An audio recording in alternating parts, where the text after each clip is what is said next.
And we're back with a card review of The Watcher in the Water. That's what it's called, right? The Watcher in the Water? Yeah. For this Lord of the Rings progression series, focus on solo play. All the games are solo, and the card reviews are focused on whether their cards are good for solo or not. But I'll mention multiplayer a little bit. This is a much more interesting adventure pack than the last two, or really than any that came before. Seems a shift in design focus, also much more interesting quests. So I'm very happy about that. I've loved this game so far, and it seems it only gets better. So, the hero is Aragorn, lore version of Aragorn. 12 threat, 232, 5 health, just like his leadership version. Sentinel, a trait which never matters in solo play and almost never matters in multiplayer. Refresh action, reduce your threat to your starting threat level once per game. Very interesting card. Very good ability. However, if you have followed my videos before, you'll know my design philosophy on decks for solo play is that you need a strong quester, a strong attacker, and a strong defender. You need each of your characters to basically carry the load of two heroes in solo, because you're playing solo, a game that's balanced for two players or more. And what I mean by two characters is I judge an average character to have two of any one of those traits. Like a 2-2-2 would be perfectly average in my mind. I know that's not exactly true, and it may not be true at all, but that's how I design decks. So when I say a strong quester, I mean a quester who can quest for 4, an attacker who can attack for 4, a defender who can defend for 4, and if you can't do that, then I consider your deck to be weak in the early game, and it needs to scale up well to be good in the late game. Like dwarves can't do that. They don't have anybody who quests for 4 in the early game. Don't have anybody who attacks for 4. And they don't have anybody who shields for 4. Gimli can attack for 4 after he's buffed, so they're good on attack.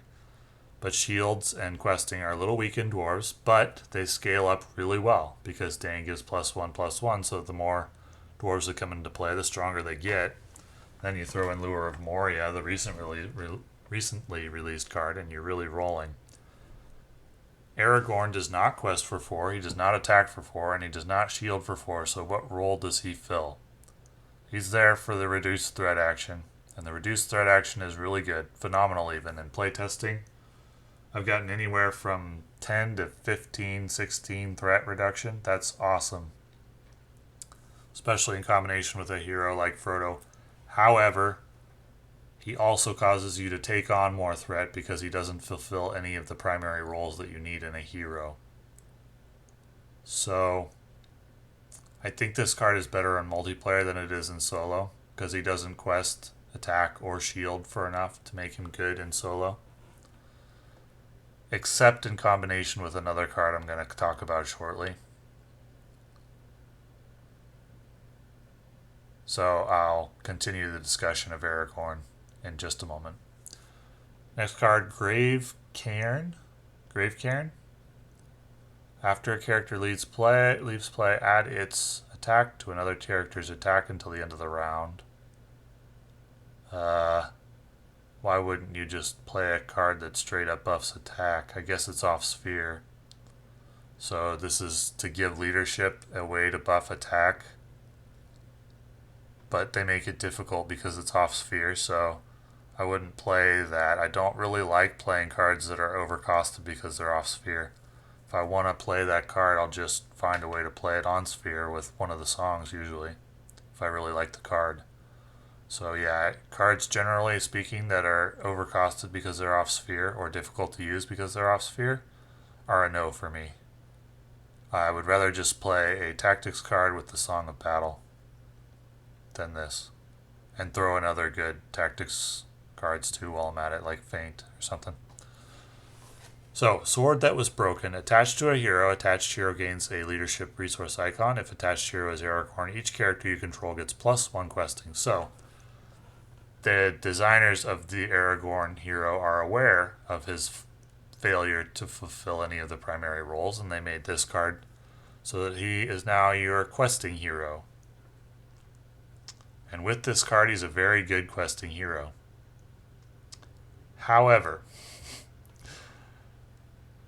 Sword That Was Broken costs 3, and it costs 3 leadership icons, which means if you're playing Aragorn as your primary quester with Sword That Was Broken, you have to have a leadership hero as either your defender or your attacker, which is somewhat limiting in deck design. Because typically the attacker comes out of tactics, which means you're going to need a strong hero from leadership to be your defender. And I don't think there are any strong defenders out of leadership.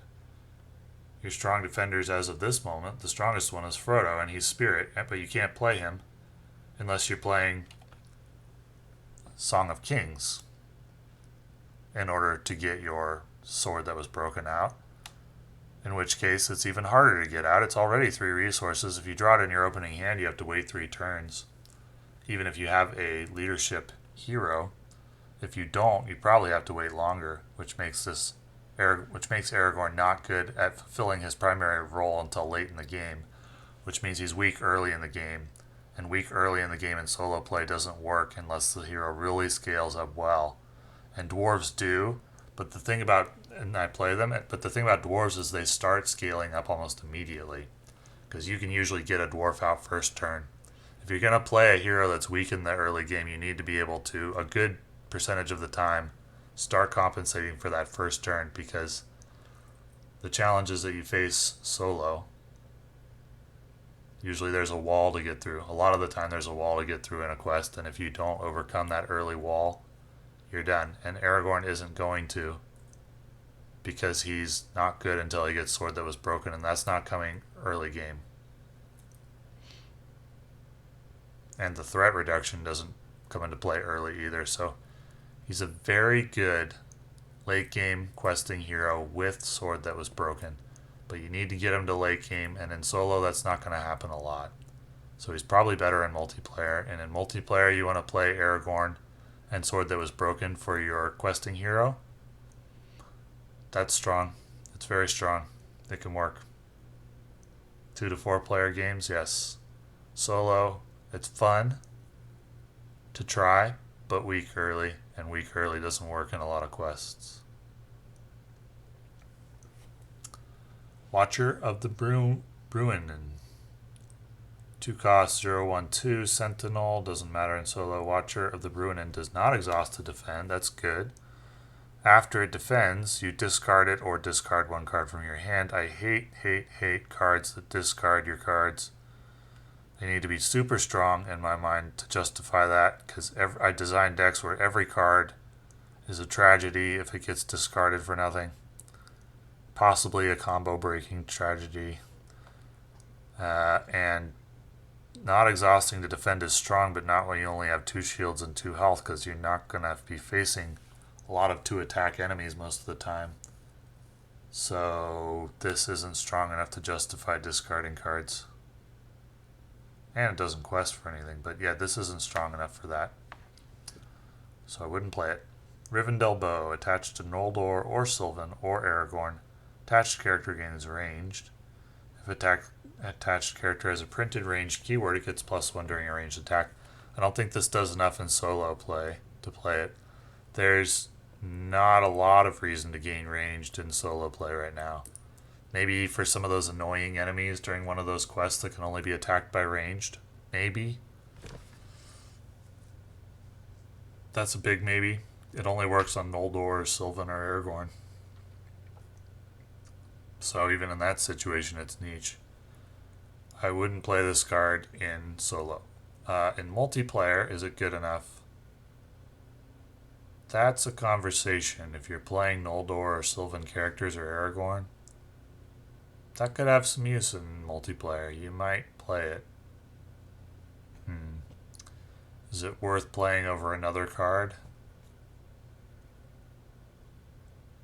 You know? It could be. It could be. I'd have to playtest it in multiplayer to know. Not good in solo though. Doesn't do enough. Arwen Undomiel. 2 cost, 2 willpower, 0 attack, 1 shields, 2 health. After Arwen exhausts, choose a character. That character gains Sentinel, which doesn't matter, and +1 shields until the end of the round. Ooh, this is good. This is really good. After exhausts, not even questing, although you're always going to use her for questing. She's not a defender or... But if you had to in emergency, she could grant us shields from being a jump blocker. This is a really good card. I would put this in any deck and 2 cost. I would put this in every spirit deck. Every deck where I'm running spirit cards. Except I don't think I'm going to put it in my dwarf deck because you want to limit the spirit cards that you're playing when you're playing it off sphere. Otherwise they just clog the hand, and she doesn't have synergy with dwarves. She's also Noldor. Good card. Put it in every spirit deck. Possibly even an essential card. Possibly even worth buying this AP for just for this card. If you're a solo player. She compensates for a weaker shielding hero early in the game and for the rest of the game. Yeah. Yep. Good card. Elrond's Council. If you control a unique Noldor character, give another character +1 shields until the end of the phase and lower your threat by 3. Okay. 0 cost. It's good. You can... This card also helps... Well, this isn't really related to the strength of the card, but this helps us to establish the value of threat. Like I talked in my previous video comparing Illidan to Boromir, because Illidan costs 1 resource to ready up, and Boromir costs 1 threat. Well, how much is 1 threat worth?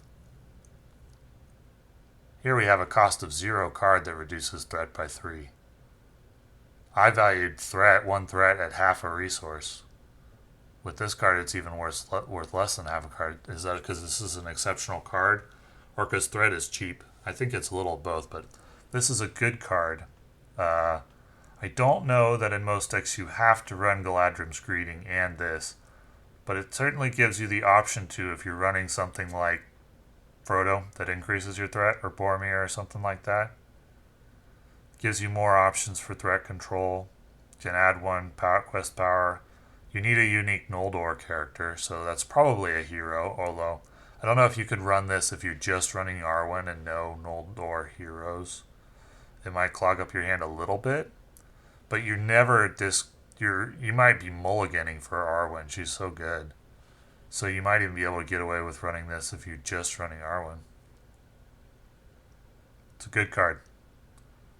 Most decks you won't need to run it and Galadrim's Greeting. You'll run one or the other. Probably down to personal preference which one you'll run, because the +1 willpower can help you avoid taking on more threats. This could even be 0.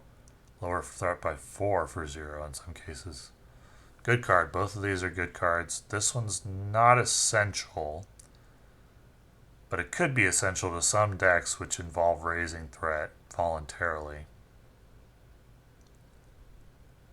And I like decks like that because they're higher skill cap. You play them skillfully. You have a higher power ceiling than decks where there's no skill involved.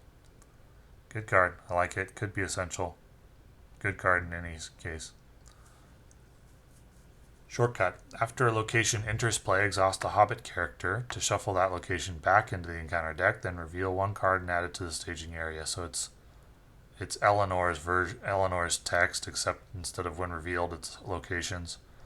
But Eleanor's text is cheap. It costs an exhaust of a hero, not a resource and a card. I think this is too expensive. I think at 0 cost, it might even be too expensive. Usually you're happy to see locations. There's not that many locations you're really unhappy to see. So I think this is overcosted. Even at 0, it might be overcosted.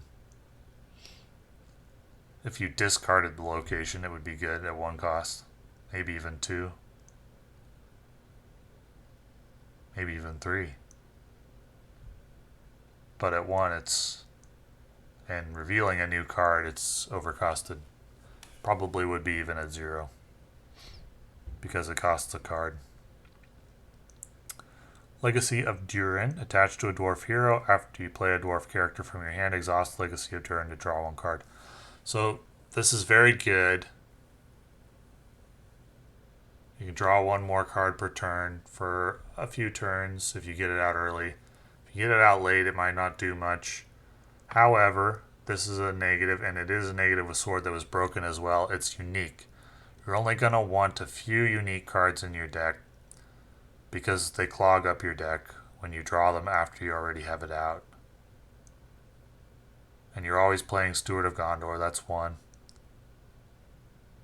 So you can add like 1 or 2 more after that. But anything more than that, and you're going to run into trouble. I've had that problem with decks I designed where there were a lot of cool, unique cards. And I threw them all in there, and then you realize, oh wow, I can't do anything with this because I've got duplicates of several cards that I already have out. So my preference is not more than, say, 2, maybe 3 unique cards, but probably 2. So if you're playing dwarves, they really only use Steward of Gondor and Faramir in my dwarf deck. Could you put this in there too? Does it have a spot in my dwarf deck for card draw? I don't think so. I think if it wasn't unique and you could play multiple copies of it, then yes, absolutely. I think it's only good if you draw it early. And if you draw it early, then you're probably going to draw another one. You may, not probably, but some of the time you'll draw another one later. And then it has the downside of doing nothing. So it's good design in that its ideal use also has a downside. And its non-ideal use doesn't do as much. So it seems like a good card at first glance until you see that unique icon. Because unique is always, always, always a downside.